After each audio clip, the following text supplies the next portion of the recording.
और इस समस्या का नाम है पीसीओडी या पीसीओएस। ऐसा लगने लगा है कि हर 10 में से 5 महिलाएं इसका शिकार हो रही हैं। तो आइए आज हम बात करते हैं कि इसे किस तरह से नेचुरली रिवर्स किया जा सकता है। पीसीओएस, जिसको पॉलीसिस्टिक ओवरी सिंड्रोम या पीसीओडी पॉलीसिस्टिक ओवेरियन डिजीज़ के नाम से जाना जाता है, उससे पीड़ित महिलाएं बड़ी संख्या में आजकल आ रही हैं।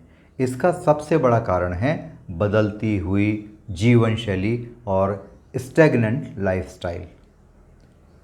आजकल बहुत सारी महिलाएं कामकाजी होती हैं जो लंबे समय तक बैठकर काम करती हैं। इससे कमर का घेरा बढ़ने लगता है, बीएमआई हमारा बढ़ने लगता है और हमारा हार्मोनल बैलेंस जो है वो पूरी तरह से डिस्टर्ब हो जाता है।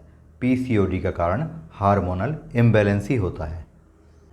पीसीओडी होने का कारण यह होता है कि महिलाओं के शरीर में जो पुरुष हार्मोन होता है टेस्टोस्टेरोन, उसका लेवल जो है वो बढ़ने लगता है।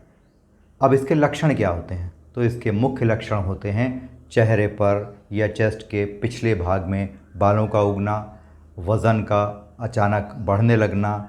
इसके अलावा जो सबसे बड़ी चीज़ होती है वह ये है कि मेंस्ट्रुअल साइकिल यानी पीरियड्स जो हैं वो इर्रेगुलर हो जाते हैं।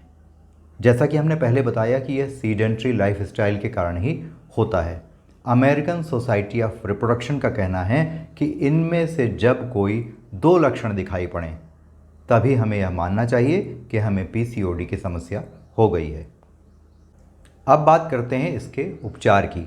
तो जैसा कि हमने आपको अभी बताया कि यह एक लाइफस्टाइल की डिजीज़ है, लेकिन बहुत सारी महिलाएं जो हमारे पास आती हैं वे यह मानने को तैयार ही नहीं होती कि पीसीओडी जैसी डिजीज़ जो है वो लाइफस्टाइल के कारण भी हो सकती है। लेकिन आप यकीन मानिए कि आप प्रोसेस्ड फूड जितना खाएंगे, रिफाइंड फूड जितना खाएंगे, बाहर का खाना जितना खाएंगे, अनहेल्दी लाइफस्टाइल, सीडेंट्री लाइफस्टाइल आपकी रहेगी, तो आपको हार्मोनल इम्बैलेंस होगा, ब्लड में इम्प्योरिटीज़ आएंगी और इसी कारण आपको थायराइड या पीसीओडी ये सारी समस्याएं हो सकती हैं। आप देखिए कि जब ब्लड की ये इम्प्योरिटीज़ जो हैं वो ओवरीज पर जमती हैं तो पीसीओडी हो जाता है। जब यह पेट पर जमती हैं तो मोटापा या ओबीज हो जाते हैं हम। और जब इनका जमाव जो है हमारी गर्दन के आसपास होने लगता है तो थायराइड जैसी समस्या भी हमें आ सकती है, क्योंकि हार्मोनल इम्बैलेंस ब्लड में इम्प्योरिटीज़ की वजह से ही बढ़ता है। जब ब्लड की ये इम्प्योरिटीज़ जो होती हैं वह ओवरीज पर जमती हैं तो ओवरीज में सिस्ट बनने लगते हैं, और जब ये स्किन पर जमने लगती हैं तो इन्हीं इम्प्योरिटीज़ से एक्ने यानी मुहासे बढ़ने लगते हैं। जो एलोपैथी में इसकी चिकित्सा है उसमें जो जनरली दवाई दी जाती है वह कॉन्ट्रासेप्टिव पिल्स यानी गर्भ निरोधक दवाएं दी जाती हैं जिससे हार्मोनल बैलेंस आपका ठीक हो सके, लेकिन इनके साइड इफ़ेक्ट्स बहुत घातक होते हैं। तो अगर बर्थ कंट्रोल पिल्स जो हैं वो ख़तरनाक साइड इफ़ेक्ट्स देती हैं तो फिर उन महिलाओं को क्या करना चाहिए जिन्हें पीसीओडी हो गया है? उन्हें इस डिज़ीज़ के रिवर्सल के लिए कुछ आसान तरीके हम बताने जा रहे हैं। सबसे बड़ी चीज़ ये है कि ये तरीके हैं तो बहुत आसान, लेकिन इसे आपको लंबे समय तक रिलीजियसली फॉलो करना पड़ेगा, तभी आपका पीसीओडी ठीक होगा और हार्मोनल बैलेंस जो है वो बॉडी में बनेगा। तो सबसे पहला पॉइंट इसमें है जो आपको ध्यान में रखना है वह ये है कि बॉडी को हीलिंग का टाइम देने के लिए हमें सप्ताह में 2 दिन 16 घंटे की इंटरमिटेंट फास्टिंग करनी पड़ेगी। मतलब रात का खाना हमने जब ख़त्म किया उसके बाद से लेकर 16 घंटे हमें कुछ भी खाना पीना नहीं है। हाँ, पानी आप ज़रूर ले सकती हैं। अगर आपको ये थोड़ा भारी लग रहा हो कि सप्ताह में 2 दिन 16 घंटे नहीं करना है तो आप ये कर सकती हैं कि किसी दिन सुबह से लेकर शाम तक सिर्फ रॉ सलाद और फ्रूट इस पर ही निर्भर करें और इस तरह का उपवास करें, जिससे ये पचने में बहुत आसान होगा और इससे आपका हार्मोन बैलेंस जो है वो भी ठीक होगा। दूसरी चीज़ ये है कि प्रतिदिन आपको 30 से 45 मिनट का सन बाथ यानी सूर्य स्नान करना चाहिए, यानी सूर्य की धूप उसकी रोशनी लेनी चाहिए हमको।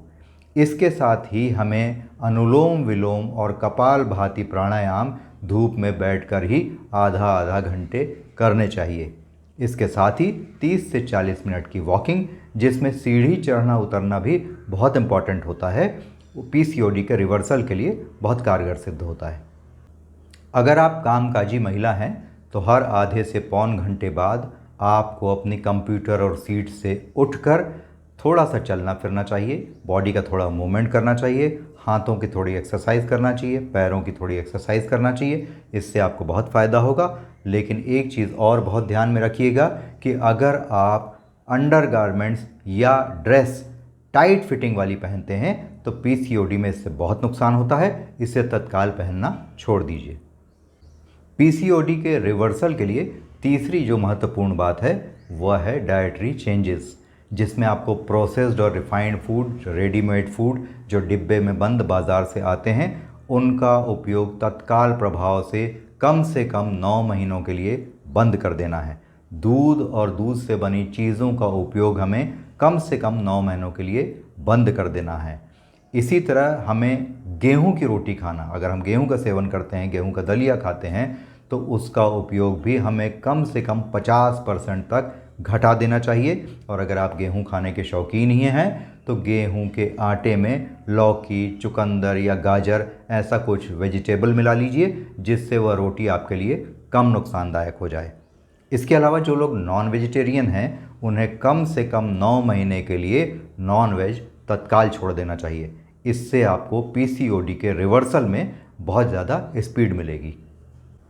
जब आप डाइट से पीसीओडी को रिवर्स करने का प्रयास कर रहे हों तो उस समय आपको ध्यान रखना चाहिए कि खाने में जो कच्चा भोजन है, यानी कच्चा सलाद और फलों की मात्रा, वह हमें बहुत अधिक बढ़ा देनी चाहिए और पके हुए भोजन का उपयोग थोड़ा कम कर देना चाहिए। आइए अब चौथे पॉइंट में हम ये जानने की कोशिश करते हैं कि आयुर्वेद इस बारे में क्या कहता है, क्योंकि आयुर्वेद के अनुसार यह वात के बिगड़ने से हुआ रोग है।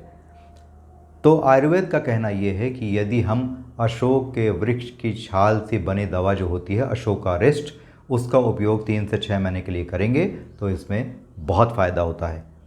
इसके अलावा यह भी बताया गया है कि जो शतावरी का चूर्ण होता है, यदि वह चूर्ण भी हम 1-1 चम्मच सुबह शाम गुनगुने पानी के साथ ले लेंगे कम से कम 6 महीने के लिए, तो इससे हमें बहुत लाभ होगा।